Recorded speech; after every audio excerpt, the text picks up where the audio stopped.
नमस्कार, राधे राधे, जय श्री कृष्ण। दोस्तों, कैसे हो आप? सभी का स्वागत है हमारे अर्पणा बे चैनल पर। सबसे पहले आज मैं आप लोगों के साथ शेयर करने वाली हूँ पितृपक्ष में हमें क्या करना चाहिए, क्या नहीं करना चाहिए, क्या करना बिल्कुल भी वर्जित है और क्या करने से हमारे पितृ प्रसन्न होते हैं और उनकी आत्मा को शांति मिलती है।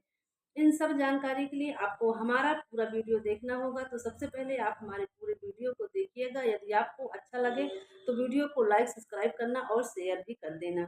तो चलते हैं कि पितृपक्ष में इसलिए मैं पहले बना रही हूँ जिससे आप लोगों को सही जानकारी 2-4 दिन पहले मिल जाए, तो आप लोग उपाय भी कर सकते हैं और प्रसन्न भी कर सकते हैं अपने पितरों को। और अपने घर में नया नया उपाय करके आप अपने घर में सुख समृद्धि भी ला सकते हो। बात करेंगे कि पितृपक्ष शुरू कब से हो रहा है। तो पितृपक्ष सितंबर में शुरू होगा, कृष्ण पक्ष में, यानी कि भाद्रपद के कृष्ण पक्ष से 7 सितंबर को जो है शुरू होगा। पितृपक्ष समाप्त होगा 21 सितंबर को, क्योंकि 15 दिन यहाँ पितृपक्ष रहता है। अश्विन मास के भाद्रपद के कृष्ण पक्ष की शुरू समाप्त हो जाएगा यह हमारा पितृपक्ष 21 सितंबर को।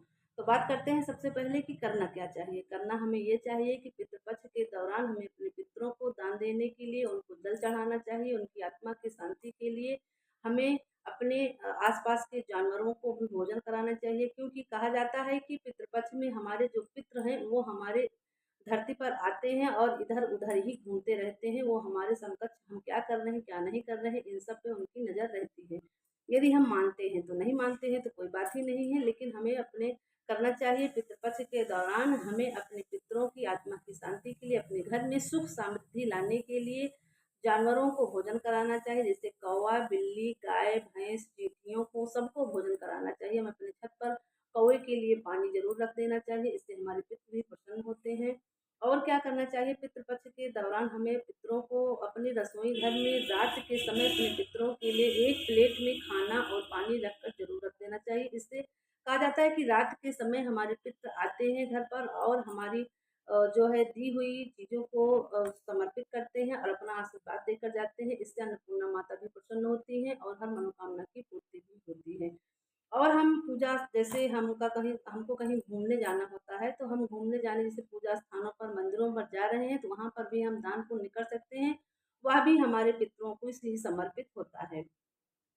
ये सब चीज़ें हम दान पुण्य कर सकते हैं, इससे हमारे पितृ प्रसन्न होते हैं। और हर शाम को हम अपने दरवाजे पर, जैसे रात के समय जब हम दरवाज़ा बंद करते हैं, तो घर के बाहर हमें एक पीढ़ा, जिसे कहते हैं, हमारे यहाँ पीढ़ा कहते हैं, आप लोगों के यहाँ क्या कहते हैं, पीढ़ा रख देना चाहिए और 1 गिलास पानी रख देना चाहिए। इससे कहा जाता है कि हमारे पितृ दरवाजे पर आते हैं, यदि उनके स्वागत के लिए हम कुछ रखे रहते हैं तो बहुत प्रसन्न होते हैं और हमें जो है आशीर्वाद देकर ही जाते हैं।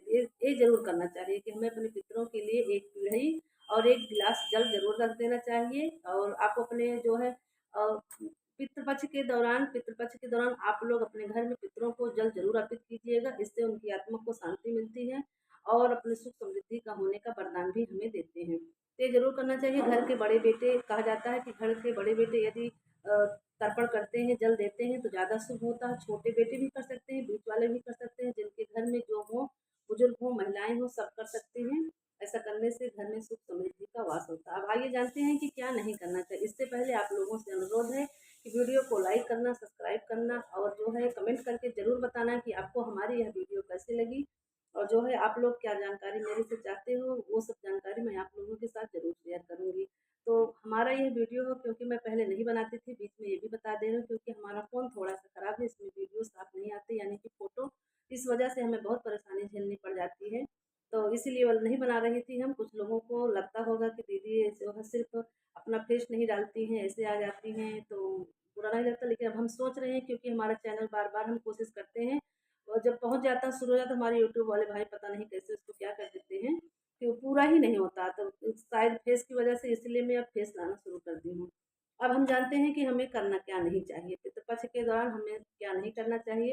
पितृपक्ष के दौरान हमें पशुओं को बिल्कुल भी नहीं सताना चाहिए, हमें नाखून नहीं काटना चाहिए, हमें बाल नहीं कटवाना चाहिए, हेयर कट तो बिल्कुल भी नहीं करना चाहिए। जो पुरुष या महिला तर्पण कर रहे हैं, जल दे रहे हैं, उनको बिल्कुल भी हेयर कट नहीं करवाना चाहिए। यदि पुरुष हैं तो उनको बाल दाढ़ी बिल्कुल भी नहीं बनवाना चाहिए। पितृपक्ष के पहले कर सकते हैं या फिर नवरात्र में करेंगे। और नाखून नहीं काटना चाहिए, इसके पहले आप कर सकते हो। बहुत लोग हैं साबुन भी नहीं यूज़ करते हैं, लेकिन आज के समय में साबुन यूज़ कर लेना चाहिए, जिसे हम 2 दिन 3 दिन के बाद यूज़ कर लेते हैं। जो देते हैं अगर उनसे जो है उनका चल जाए काम तो ना करें तब भी काम चल जाएगा, लेकिन जिनके घर में बच्चे हैं, पुरुष हैं, महिला हैं, सब काम पर जाते हैं तो कर लेते हैं। ऐसा कोई दोष नहीं है कि हम उसको नहीं कर सकते हैं। और जो है नाखून नहीं काट सकते हैं, ये वाला हो गया। अब जो है जो नाखून, बाल तो बिल्कुल भी वर्जित है, और लहसुन, प्याज का भी हमें त्याग करना चाहिए। पितृपक्ष के दौरान कहा जाता है कि तामसिक भोजन नहीं करना चाहिए, क्योंकि जो हम भोजन बनाते हैं हमारे पितरों को भी समर्पित होता है, इसलिए हमें तामसिक भोजन यूज़ नहीं करना चाहिए। मांस मेदरा बिल्कुल गलती से भी नहीं छूना चाहिए, क्योंकि मांस मेदरा तो हमें कभी भी नहीं खाना चाहिए। लेकिन जो लोग नहीं मानते हैं और जो है इस दौरान, तो व्रत के दौरान कोई भी पूजा पाठ हो, इस दौरान बिल्कुल भी नहीं करना चाहिए, इससे हमारे पितर नाराज़ हो जाते हैं। इसको नहीं करना चाहिए, तामसिक भोजन बिल्कुल नहीं, मांस वगैरह बिल्कुल भी नहीं खाना चाहिए। लेकिन रही बात लहसुन प्याज की, जिसके घर में पुरुष है नहीं मान रहे हैं, तो लहसुन प्याज जो जल दे रहे हैं, जो तर्पण दे रहे हैं, वो नहीं खाए, बाकी और सब खा भी सकते हैं। अगर बच जाए तो ज़्यादा अच्छी बात है, नहीं बच रहे हैं तो कोई बात नहीं है।